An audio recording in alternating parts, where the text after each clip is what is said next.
Non, je viens de le déballer et il y a un truc qui va pas du tout là, je crois que c'est cassé. Oh non! Bonjour à tous et bienvenue, c'est Electron et aujourd'hui dans cette vidéo, on a la chance d'avoir en exclusivité un vélo pliant avec des bonnes grosses roues en 48 volts avec 750 watts de puissance, une batterie de 15 ampères-heure. Ça, c'était pour vous mettre l'eau à la bouche. La vidéo va commencer, mais tout d'abord, il y a une chose que j'aime faire, c'est celle de vous inviter à me rejoindre sur la chaîne en vous abonnant, en activant la petite cloche pour avoir une alerte à chaque fois que je sors une nouvelle vidéo. D'ailleurs, il y a plein de pépites qui arrivent sur la chaîne. Moi, de mon côté, j'envoie le générique.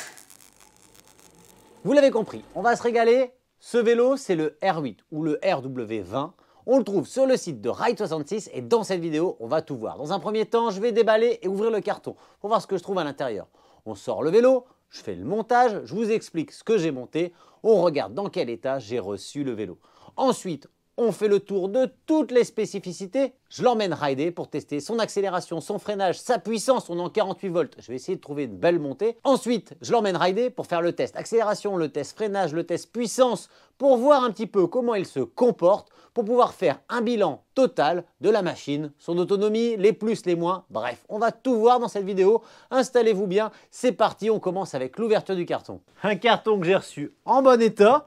Un tout petit peu sale, en tout cas il est bien fermé. Encore une fois, tout est parfaitement emballé, il y a des colsonnes, il y a du polystyrène, c'est un gros carton. On a un gros sac qui renferme une petite pompe, franchement sans prétention. Un rétroviseur, bien joué Ride66. Moi j'adore les rétroviseurs, c'est pour vérifier que je suis bien coiffé. Un petit cadenas à câble, faites attention, hein, c'est pas les plus résistants. Un bon gros chargeur de 54,6 volts en 2 ampères-heure. Une trousse à outils presque complète. On a du BTR, de la clé, du tournevis, du cruciforme.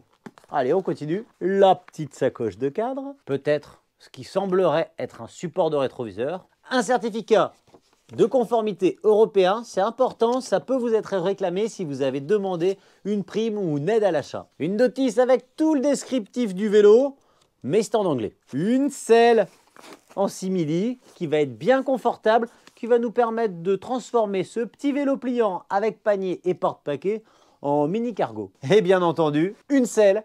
Et regardez, il y a un petit vérin ici, elle est suspendue. Elle va non seulement épaisse et confortable, mais en plus, elle est suspendue. Tout ça pour prendre soin de nos petites fesses. J'ai sorti aussi la batterie. Elle était dans le cadre. J'ai récupéré la clé pour la déloquer et surtout pour que le vélo soit un peu plus léger et pour pouvoir enfin le découvrir et faire disparaître le carton. Et donc le vélo, il est là, caché dans tout ce polystyrène. Je vais dégrossir un petit peu, je vous reprends tout de suite. Vous l'avez vu dans l'intro, il y a un petit truc qui s'est défixé sur la route. Et donc ça, c'est le rail qui sert à supporter la batterie. En plus, les outils sont fournis. Je vais tout simplement dévisser la petite vis du support qui est ici. Ensuite, je vais replacer le rail à sa place. Voilà, c'est tout. J'ai remis la vis correctement. Là, ça bouge plus. Je vais resserrer en bas aussi. Mais rien de dramatique, le vélo est opérationnel. C'est pas ça qui va m'arrêter pour ce test et pour cette présentation. Niveau du vélo, il n'y a pas grand chose à faire. J'ai placé tout simplement la partie guidon avec un bout de colonne dans son emplacement. Je vais gonfler les pneus. Faites attention, hein, sur ce type de fat bike, la pression des pneus n'est pas excessive. On est aux alentours des 2 bars, je pense. Je vais vérifier sur le pneu. Je fais tout de suite la pression, je déplie le vélo et je vous donne toutes ses spécificités. Et le vélo sorti de son carton, il est là. Franchement impressionnant. On a des bonnes grosses roues. Là, j'ai monté les rétros vers le bas. Normalement, bien entendu, vous les mettrez vers le haut. Je vous ai pas dit, mais on a aussi un support de téléphone, des pédales pliantes. Et cette fois, on a un système très pratique, très efficace. On va pas se pincer les doigts. Alors, les spécificités de ce G20, accrochez-vous. Placé ici dans la roue arrière, on a ce gros moyeu. C'est un moteur de 48 volts et de 750 watts. Et le moteur, il est alimenté par la batterie qui est ici. Une batterie de 48 volts en 15 ampères-heure. Donc on a 720 Wh. C'est plutôt pas mal pour ce type de vélo. Elle est équipée d'une serrure. Donc là, on a un contact. Ça allume le vélo. On peut aussi déverrouiller la batterie. Regardez, cette dernière, on va pouvoir l'emmener partout. Le port de charge, il est là, donc on peut charger sur le vélo ou en dehors. D'ailleurs, en parlant de charge, il y en a pour environ 5 heures. Les grosses roues, c'est du CST avec un dessin pour tous les terrains. C'est du 20 pouces en 4 de large et ça se gonfle à 2 bars. On a aussi des freins à disque à l'avant comme à l'arrière. On est sur des disques en 160 mm, c'est du mécanique, c'est du no-name. On a un étrier avec deux plaquettes, un seul piston. Commandé ici intuitivement, là on a le frein avant, vous voyez qu'on a une petite molette pour les réglages. Et juste à côté ici, on a un dérailleur Shimano 6 Index, vous voyez que c'est un 7 vitesses. Il est relié forcément à un dérailleur Shimano tourné TZ. Vous voyez qu'on a une cassette Shimano également. Ici à l'intérieur, vous voyez bien le moyeu du moteur, 48 volts. Et là, j'ai une petite pastille qui me dit que c'est du 48 volts 800 watts. On vient déjà de gagner 50 watts. Non, mais c'est vrai que c'est toujours un peu obscur. Mais en général, quand on a un gros moyeu comme ça, on est toujours aux alentours des 800 à 1000 watts de puissance. Petite remarque aussi, intégré parfaitement dans le vélo. Ici en métal, on a garde-boue arrière, garde-boue avant, deux beaux fourreaux de fourche avec cette fourche suspendue, réglable légèrement. On peut aussi la bloquer si on veut un peu plus d'efficacité. Une lumière, même un projecteur. Très important, c'est pas toujours le cas. On a un bon petit faisceau de LED ici à l'arrière qui va permettre d'être bien vu. Ce dernier, il est alimenté par le vélo. Ah, et bien, pendant qu'on est là, je vous montre le porte-paquet sur lequel on peut mettre des paquets forcément, mais surtout là, la selle. En parlant de selle, eh bien la selle du pilote, elle est plutôt moelleuse, assez épaisse, sur un piston comme je vous montrais tout à l'heure. Et puis ici, on a un petit lock pour pouvoir accéder à la batterie bien simplement. Elle est bien entendu réglable en hauteur, comme le guidon. Et pendant qu'on est au guidon, eh bien on va regarder les commandes. Ici, d'allumage du vélo.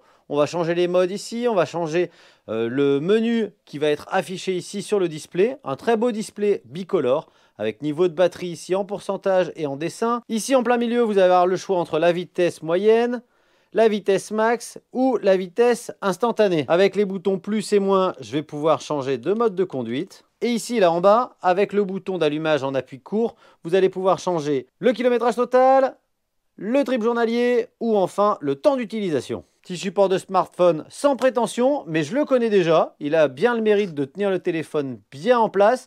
Puis là, sur le bouton, on a une éjection. L'avantage de ces petits modèles-là, c'est que ça claque pas trop, ça bouge pas trop, ça vibre pas trop. Ici, je suis sur la version avec un accélérateur caché là dans le guidon. Ça, c'est interdit en France. Il faudra remettre la poignée qui vous est fournie et qui vous permet d'avoir la même poignée que celle-ci. D'ailleurs, ce sont des poignées semi-ergonomiques. Ici, on a l'allumage des phares. Là, on a un petit klaxon. Tout est bien propre, tout est bien beau. Je vous montre les rétros. Ils sont assez rigolos. Bon, du coup, on a reçu un très beau colis. Je vous l'ai présenté. Maintenant, l'intérêt, ça va être de le tester. À tout de suite. Et du coup, nous voici à bord. Alors là, je l'ai allumé tout simplement avec le bouton on. Je suis sur aucun mode. Je vais tester le mode numéro 1, 2, 3. Oh, on va avoir de la puissance.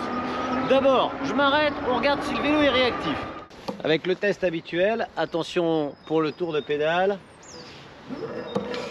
On a moins du demi-tour de pédale, donc on a une très bonne réactivité du moteur. Eh bien ça tombe bien, maintenant je vais me mettre sur la bonne vitesse et on va faire le test accélération. 3, 2, 1, c'est parti. Oh, c'est super rapide, on est déjà à 25 km/h, on a une très bonne accélération. Franchement, c'est agréable. La position de conduite, elle aussi, elle est agréable. J'ai une bonne grosse selle. La tige suspendue, elle va amortir les impacts. Les gros pneus, ils vont bien amortir aussi. On va pouvoir rouler un petit peu sur tous les revêtements. La position de conduite, elle est super agréable. Le guidon, il bouge, mais pas le panier à l'avant. Ça fait un peu bizarre, mais c'est top parce que du coup, si jamais je vous secoue, je ne secoue pas les courses. Les poignées, elles tombent bien sous la main. Je vais remettre une petite goutte de colle parce que ici j'en ai une qui tourne. Au niveau des freins, on va faire le test freinage. Malgré le fait que les freins sont tout neufs, je suis lancé à 25 km/h. Test freinage. Waouh, ça freine très bien. On est dans le standard habituel. Attention, donc je vous dis ça. J'ai 3,90 m, donc on n'est pas sur des freins ultra puissants, mais on est sur des bons freins.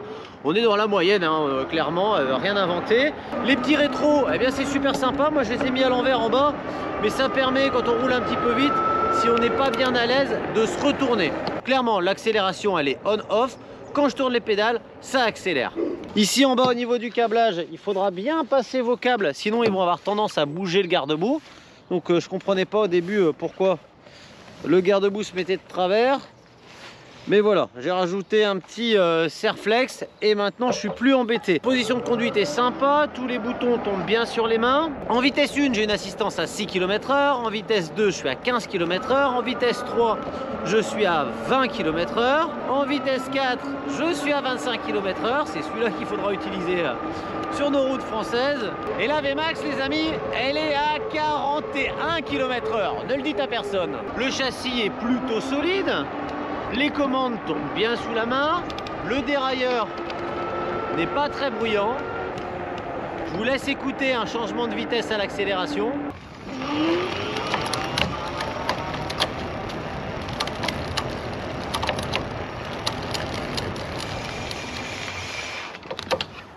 Au niveau de la fourche à l'avant, ça fait bien le taf. Par contre, va falloir trouver une autre position pour le phare, parce que quand on la comprime plein pot, elle a tendance à écraser le petit feu qui est à l'avant. Au niveau du display, c'est super lisible. L'affichage est vraiment très joli. Au niveau du cadre, il n'y a rien qui bouge. Je vais peut-être vous proposer de vous montrer un peu comment il se plie. Au niveau du cadre, je ne sens pas du tout que le vélo a des articulations, ni là dans la colonne, ni au niveau du pliage central. C'est plutôt rigide. Au niveau du garde-boue arrière, j'ai mis mon cul dessus et mes 75 kg. Ça bouge pas d'un poil. Je suis pas certain qu'il soit prévu pour des poids aussi lourds. Faudra regarder la fiche technique. Petite pause technique pour vous montrer le pliage du vélo. Regardez, c'est assez facile. Ici, on peut réduire sa hauteur. Ici, j'ai un double clic pour venir plier. Je vais récupérer mon smartphone. Le guidon. Alors là, c'est là qu'il faudra faire attention de comment vous mettez vos rétroviseurs.